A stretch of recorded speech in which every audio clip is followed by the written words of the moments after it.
Yes. Jai Hind and hello everyone. Welcome back to Crack Grade B. This is Sunil Janged and we are going to start some of the idioms, right?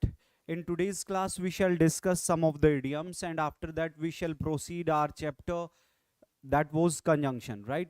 And it's in conjunction, it's our second last class.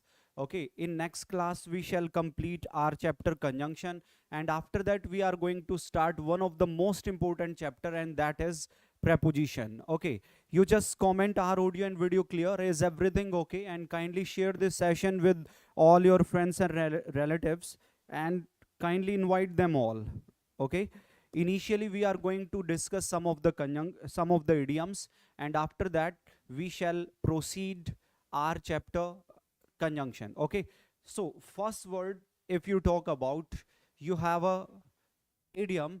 Okay, counting your chickens. Okay, counting your chickens means what? You know, it is an idiom, and that means to be over optimistic. To be over optimistic, right?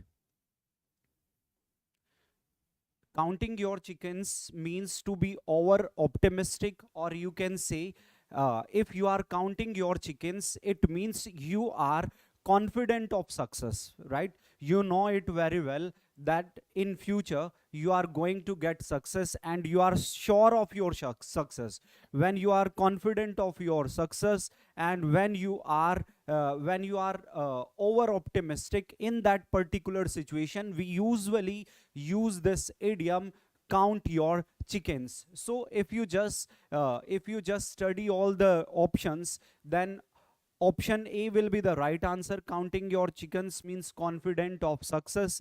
Greedily accumulating wealth. Okay, greedily accumulating wealth. This word, if you talk about this option, then we have an idiom, feather one's nest. Feather one's nest is called what?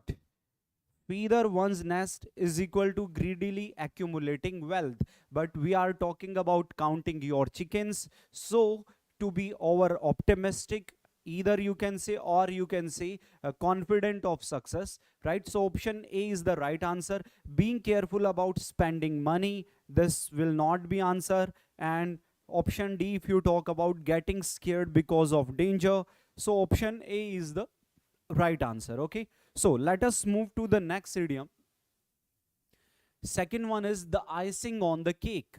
And if you just recall this idiom, you know, whenever you just order for a cake, right?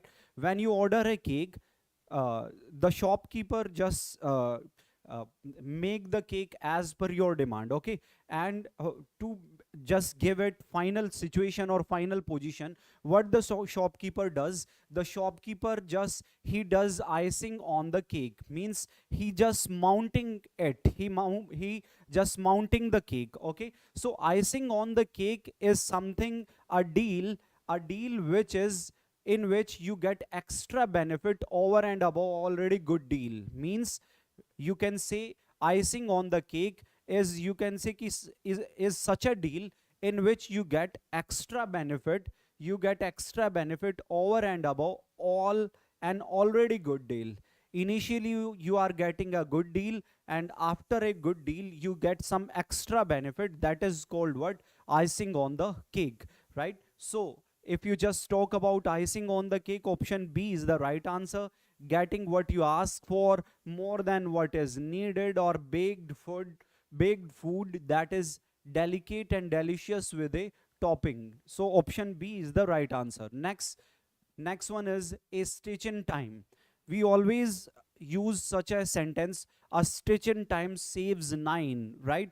So a stitch in time, you can say an act which can prevent a great loss, right?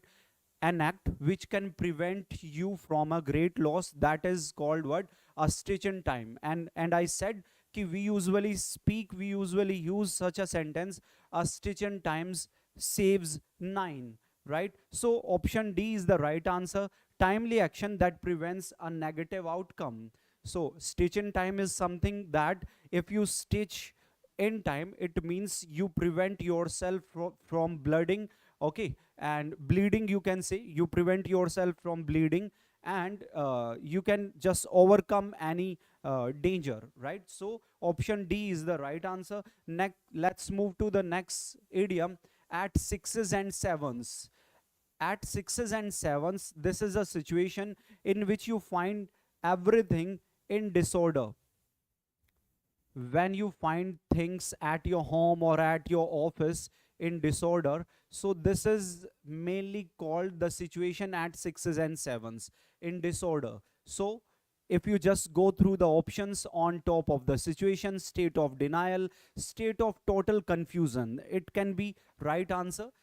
So at sixes and sevens, I said a state of disorder, a state of disordering, or state of total confusion. State of total confusion, in which you get confused or you are unable to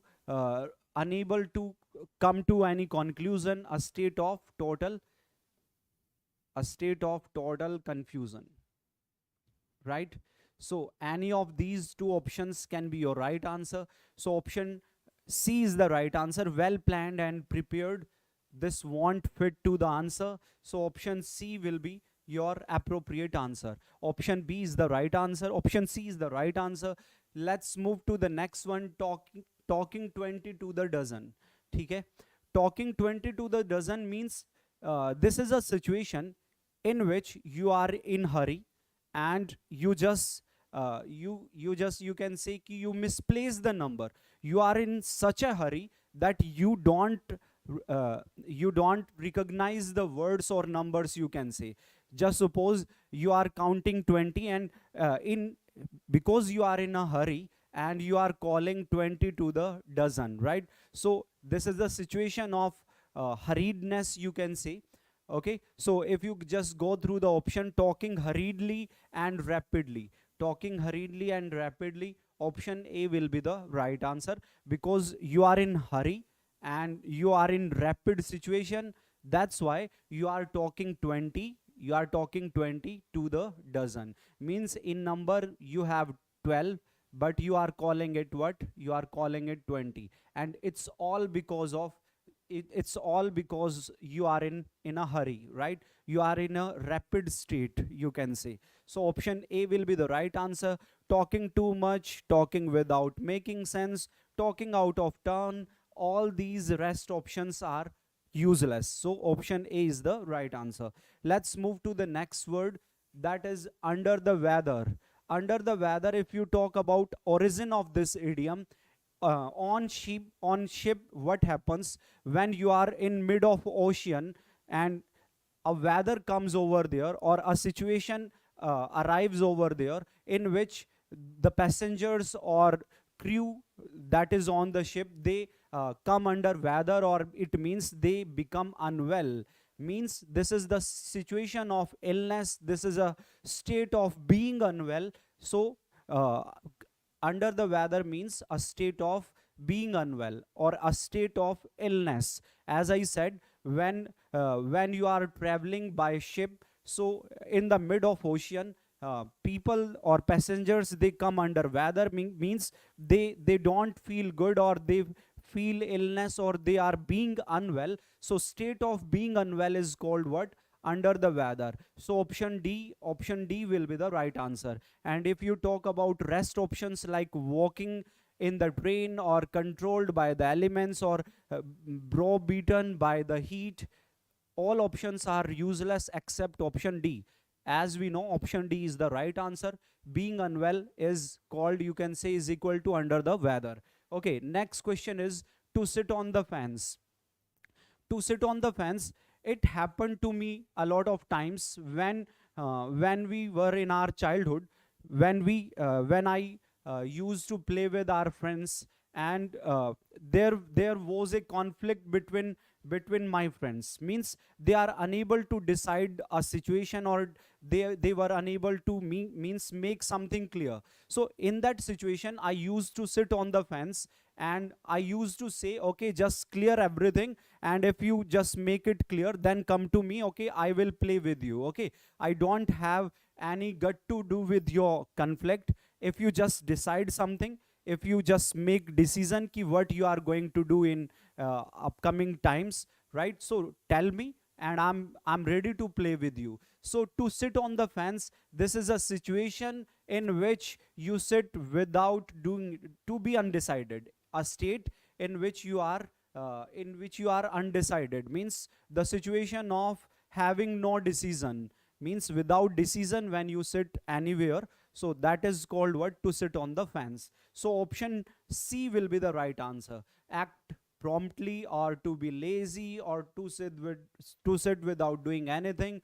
All options are restless, useless, except option C, to be undecided. So let's move to the next question. Once in a blue moon. So once in a blue moon is a situation or an event which happens rarely, or which happens once in 2 or 3 years. That situation is called what? Once in a blue moon.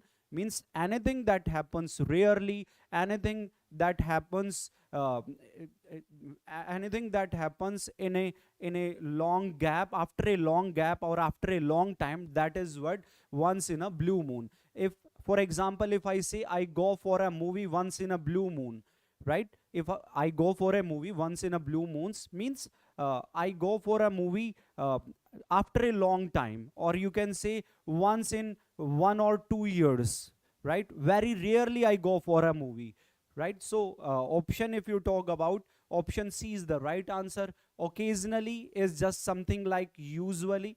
This won't be right answer. Okay, and often is also, these words occasionally and oftenly, these words show high frequency. Often also shows what? High frequency. But once in a blue moon, it shows low frequency. Low frequency means the action which you do rarely happens, right? So once in a blue moon, which happens after a long time, or rarely, or barely, right? Hardly, you can say. Option C will be the right answer. Okay, through thick and thin.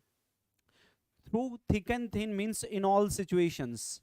In all situations, whether it is a bad situation or a good situation, in all circumstances,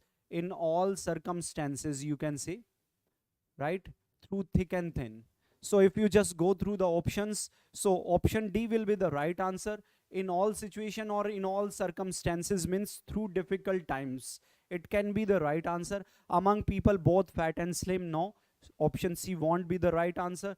Through the best of everything, no. Through thick and thin never denotes to the only best time. It never denotes to the best time. It denotes to the all the situations, whether it is bad or good, no matter, right? So option B won't be the right answer. In genuine friendship, not, right? So option D will be the right answer. Option D is the right answer. Move to the next one. Like chalk and cheese. Like chalk and cheese. If you just if you recall both the words chalk and cheese, they are white in color. But both the words, both the nouns, both the commodities have different qualities, different properties, different formula, and different price, different cost, different demand. Chalk and cheese, both the commodities are different with each other, right? So like chalk and cheese means something without any blemish, very different from each other, right? So like chalk and cheese is something like very different from each other. If you have quality different from your brother, if you have qualities which are different from your brother, then you can say my brother and I are like chalk and cheese. My brother and I are like chalk and cheese means you are quite different from each other, right? So option A is the right answer. Without any blemish, or pure white in color, like very each other, all options are useless except option A.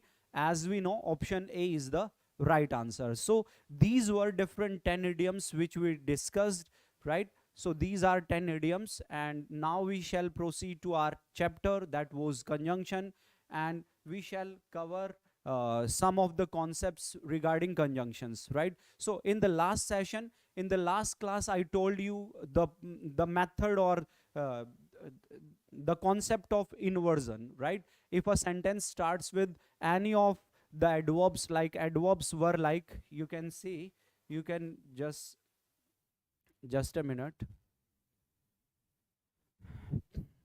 Yes, these were the adverbs.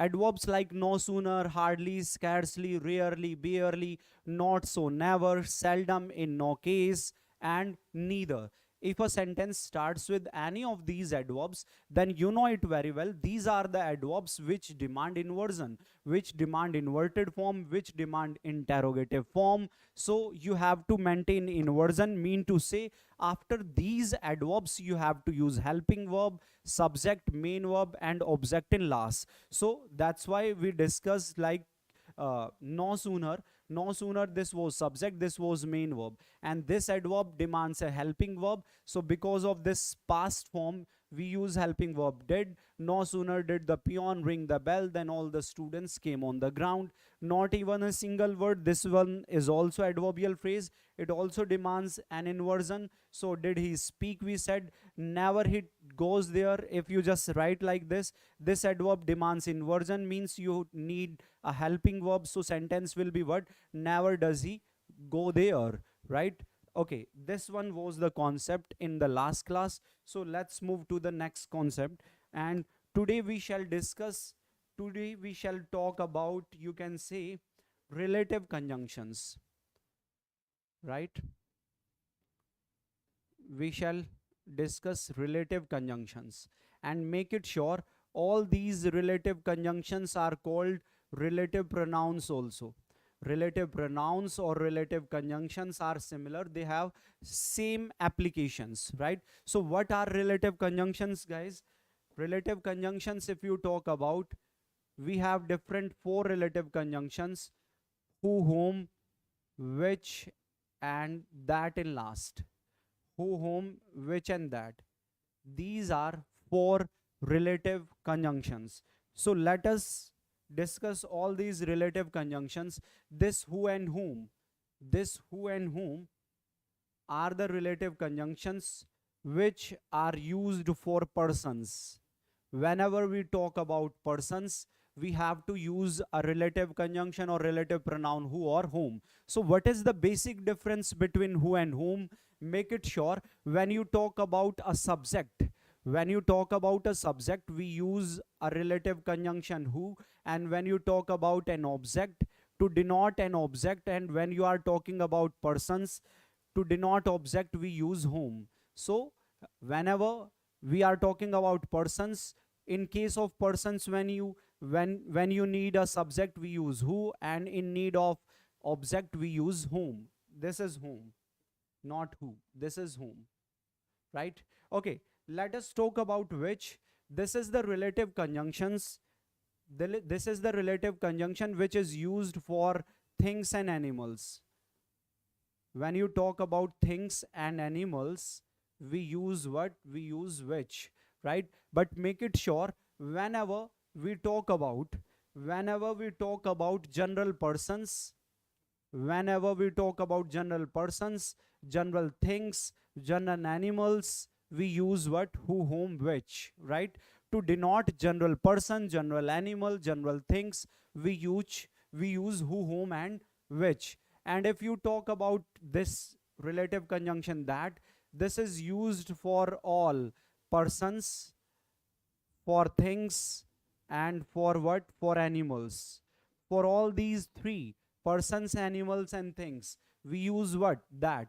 And make it sure, whenever we talk about any specific or definite, whenever we talk about any specific or definite person, definite thing, or definite animal, we use that. But when you talk about general person, animal, or thing, we use who, whom, which. And when you talk about definite specific person, animal, or thing, we use we use that, right? So how can you identify ki the person, animal or thing is general or specific? The main point is how you can identify कि the person, animal or thing is general or specific.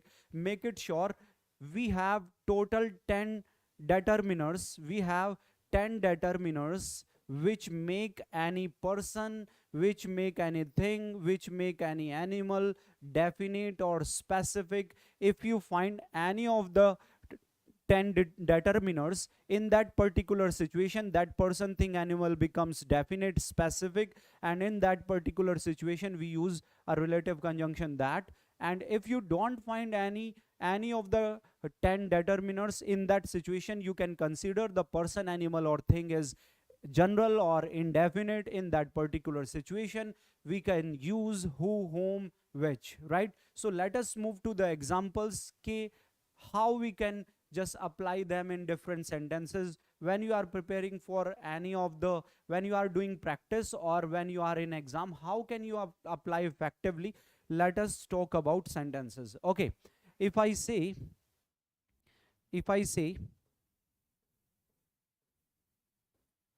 I met a man blank, you saved there. I met a man blank, you saved there. And the second sentence is I met a man blank, saved you there. Okay. Third sentence is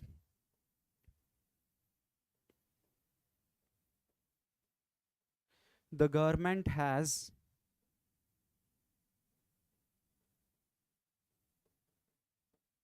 blacklisted the forms.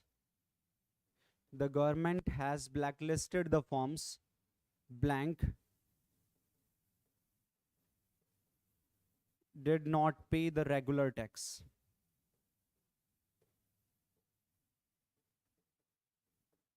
The government has blacklisted the forms blank did not pay the regular tax. And one more sentence you have,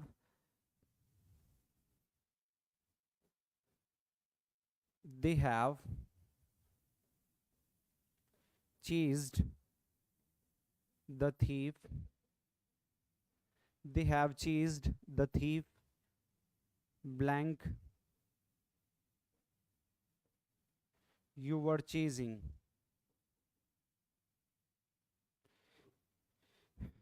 They have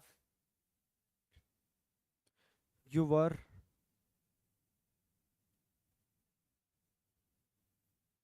following. Okay, different 4 sentences you have. In all the sentences you have given different blank, okay, and in that particular blank you have to fill relative conjunction or relative pronoun, right? So whenever it comes to relative conjunctions, right, you have to focus on the noun which is before the blank, right? Before the blank the noun is, you have to focus on this particular noun. And as we know, this noun a man, it denotes 2 persons, right? It denotes 2 persons. And as we know, in case of persons we use either who or whom. Who is used for subject. When you need a subject we use who, and when you need an object we use whom, right? So before blank this word man denotes 2 persons, so it means ki we have to use a relative conjunction who or whom.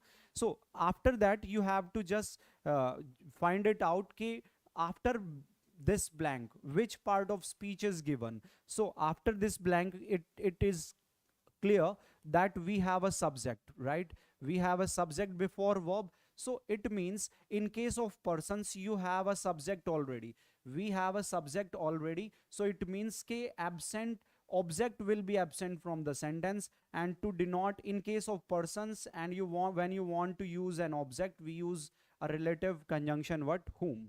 So whom will be there. But in the next sentence, you know it very well. Before this blank, this word a man denotes to persons. In case of persons, after the blank, you are getting a verb, and after this verb, we have an object. So we have an object already. We already have an object. So it means you need a subject in the sentence. And in case of persons, to denote a subject, we use a relative conjunction word who. We use a relative conjunction who. Okay. In the next sentence, before this blank, we are getting a word forms, and this word forms denotes to what? It denotes to things. And make it sure, whenever we talk about things or animals, either you need a subject or you need an object. For both subject and object, we need what? We use which, right? So in case of things, you don't need to find key what is absent, like before verb subject is absent, and for things and animals we use a relative conjunction what? Which. So the sentence will be, the government has blacklisted the firms which did not pay the regular tax. This sentence will be okay now. And if you move to the next sentence, they have chased the thief blank you were following. So in this sentence, before this blank, we are getting a word thief. It denotes to a person. And after this blank, you are getting a subject. And after this subject, you have a verb. And as we know it very well, we already have a subject, but we don't have an object. And to denote object, and in case of persons, we use what? We use whom. So sentence will be like, they have chased the thief whom you were following. The government has blacklisted the firms which did not pay the regular tax.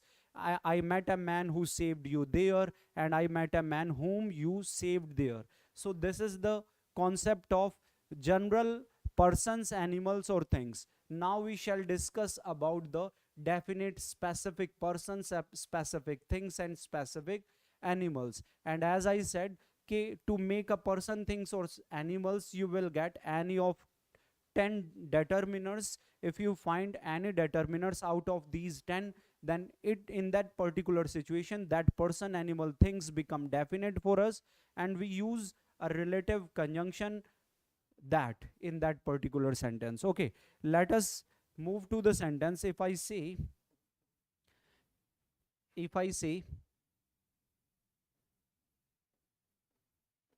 I met the same man blank you saved there. I met the same man blank you saved there. First sentence.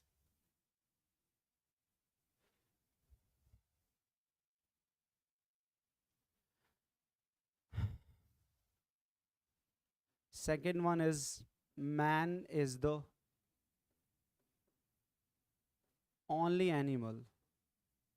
Man is the only animal blank can speak.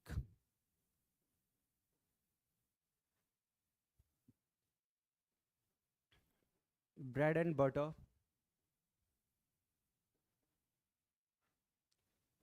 is all blank we want.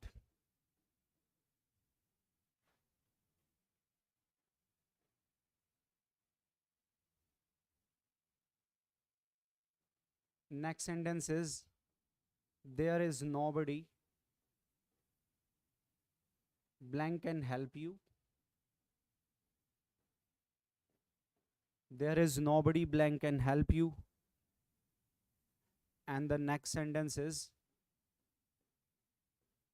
V. Sehwag is the second batsman. V. Sehwag is the second batsman blank scored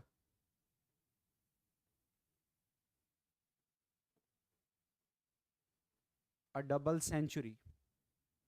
Blank scored a double century in an ODI. In an ODI.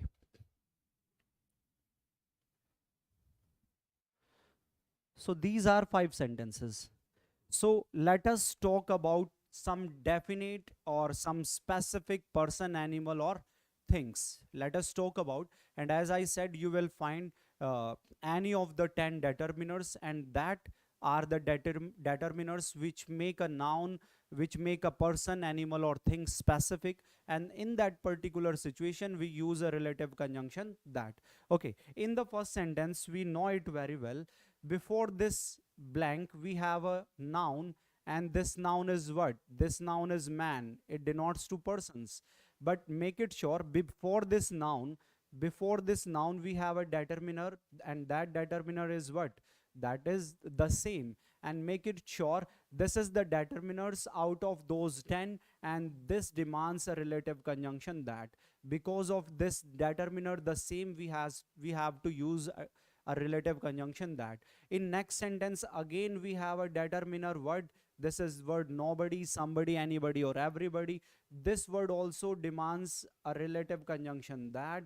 Again in the third sentence if you talk about, we have before this animal, before this noun, we have a determiner the only, and this word also demands a relative conjunction that, right? And in the fourth sentence, bread and butter is all. This determiner all also demands a word, demands that in that particular sentence. Okay, so sentence will be bread and butter is all that we want. And in the last sentence before this blank you have a noun, you have a person, batsman, noun is here, and before this noun you have an ordinal number.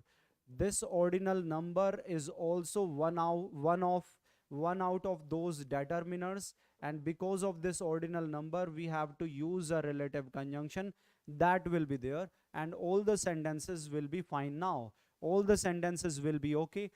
So what are total 10 determiners which demand a relative conjunction that? Words like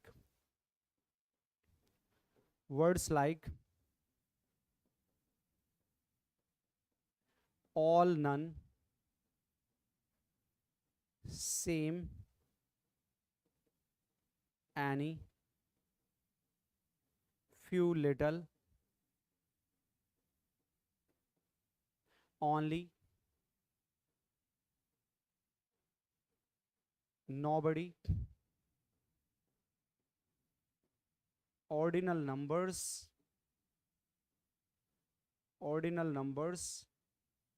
and superlative degrees.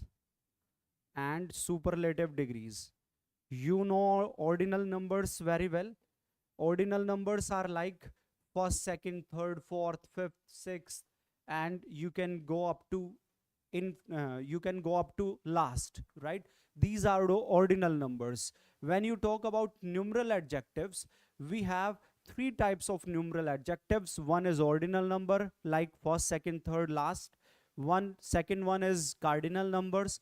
Cardinal numbers are those numbers like 1, 2, 3, 4 up to infinity. And third one is multiplicatives. Multiplicatives are like single, double or triple. But now we are talking about ordinal numbers, and ordinal numbers demand that relative conjunction, right? So these are the words: all, none, same, any, few, little, only, nobody, ordinal numbers, and superlative degrees.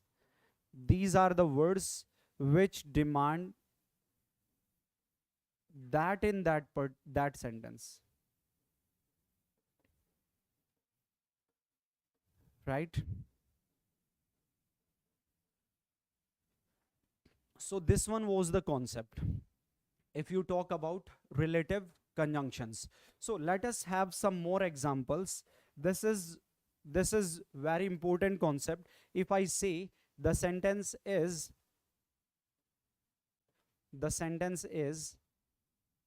the man and the dog blank were crossing the road.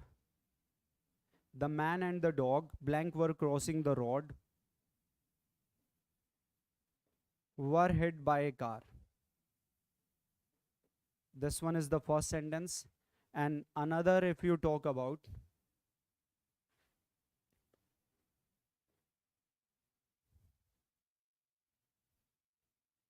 the sentence is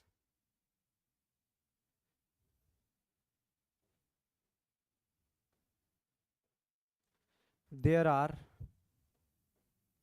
ideas and ideals. There are ideas and ideals blank shaped our economy. Blank shaped our economy in past, right? Two different sentences you have, and you have a blank in both the sentences to fill relative conjunction. Okay, the sentences, the man and the dog blank were crossing the road, were hit by a car, and the second one is there are ideas and ideals blank shaped our economy in past. Okay, let us discuss both the sentences. And you are getting an animal. This word denotes to animal, the dog, this one is animal before the blank. And you don't have only this word, the dog. We have another word connected by coordinate conjunction. This one is coordinate conjunction, and before this coordinate conjunction you have another noun, and the word is man. So it means it denotes to a person. So no, you know it very well. To denote persons we use who, and to denote animals we use which. I said we have already discussed this concept. To denote a person we use who, and to denote animals we use which. So this is the combination of who plus which. This is the combination of who plus which, and make it sure who plus which is never whom. It is always what? It is always that. Or you can also say both are living nouns, but one is person, one is animal. So this is the combination of who plus which, and who plus which is always that, right? And in the next sentence, in the second sentence, we know it very well. Before this blank we have a word ideals. So ideals denote to what? Ideals denote to persons, ideas denote to what? Things. And this is connected by coordinate conjunctions. So ideas denote to things, it means it denotes to a relative conjunction which. And which plus who this one is? This one is the combination of which plus who, and which plus who is never considered as whom. It is always considered what? It is always considered that. So which plus who plus which is always that. And make it sure in the first sentence, if I say the cow and the dog, the cow and the dog, both animals will be there. And in case of animals we use which. And if the sentence is like the man and the child, the man and the child, if I say both are persons, and to denote persons we shall use who over there, right? The sentence will be the man and the dog who were crossing the road were hit by a car. So sentence will be like that. It means you have to just make it sure either both are living noun, one is person, one is animal. In case of person plus animal, we have to use a relative conjunction that. And if one is what? One is thing and one is person. Things plus persons is also equal to what? Is also equal to that. So this one was relative conjunctions. So we have completed the concept of relative conjunctions. Now move to the some basic sentences if you talk about conjunction. And the sentences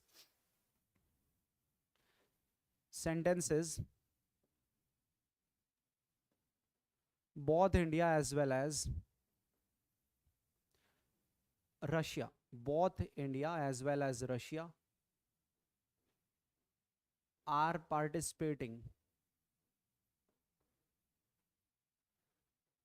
in the games.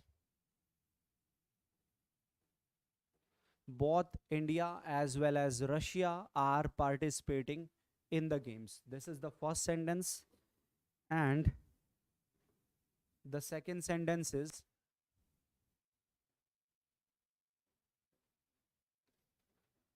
I have visited both the cities. I have visited both the cities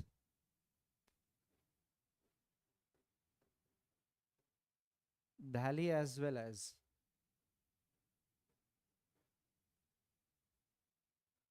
Jaipur. I have visited both the cities Delhi as well as Jaipur, right? And the third sentence is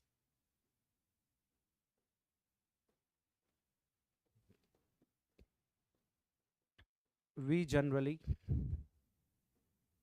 take a rest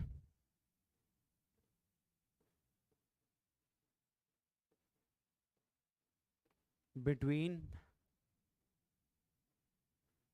1 p.m. to 2 p.m. Different three sentences you have.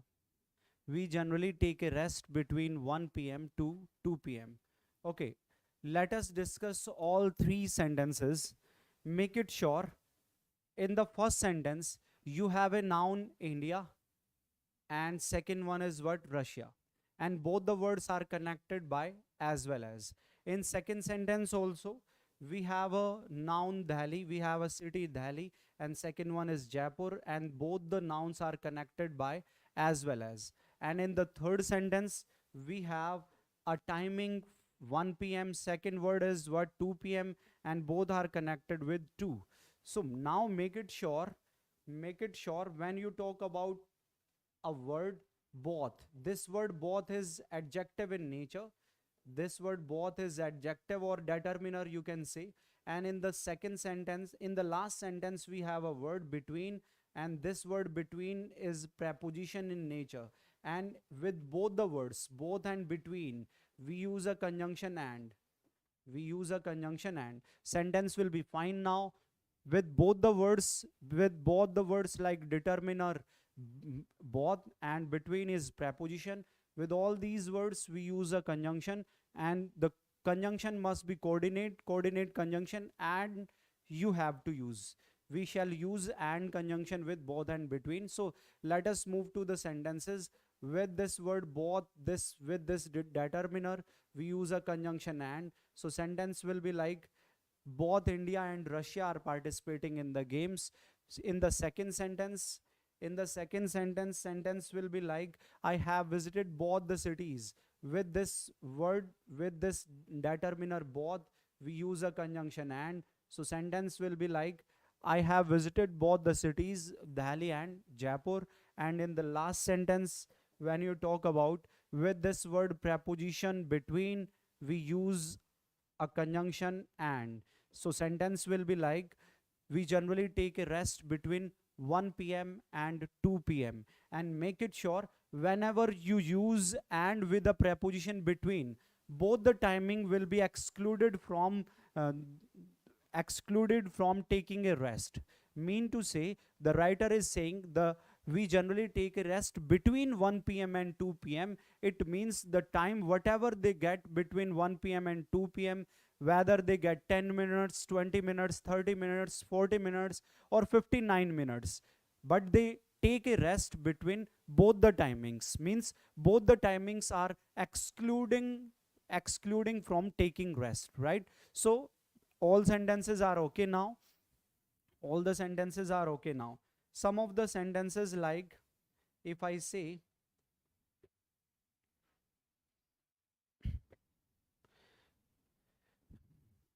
the sentence is, he cannot speak nor write French.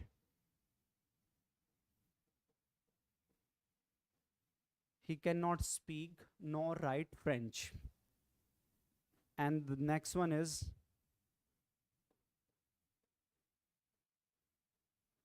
I don't know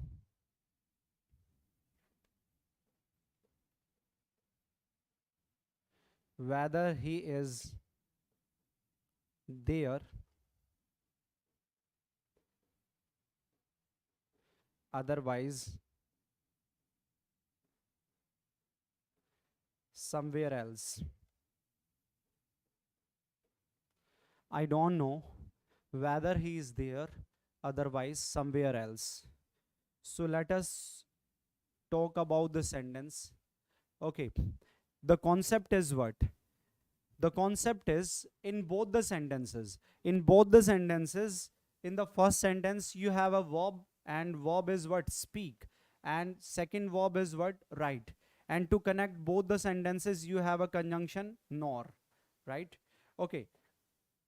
And in the second sentence,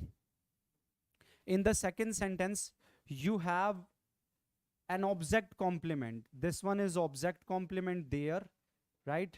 And another object complement is what? Somewhere else. This one is also object complement. And to connect both the object complement, you have a conjunction what? Otherwise.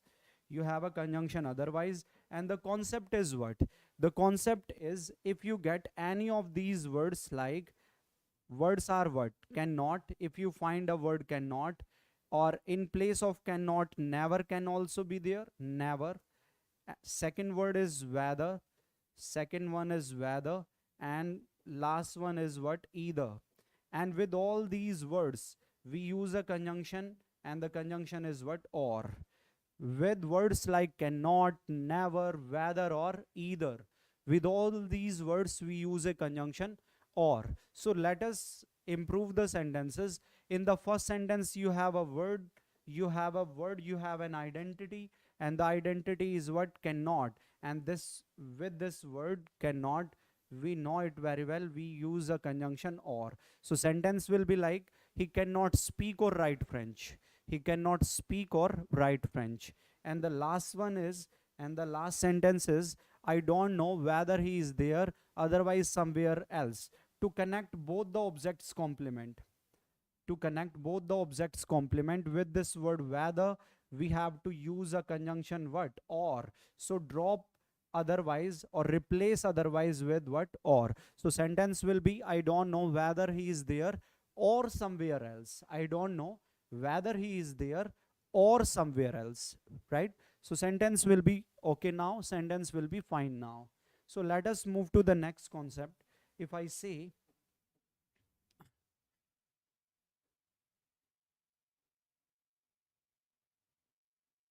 I need nothing else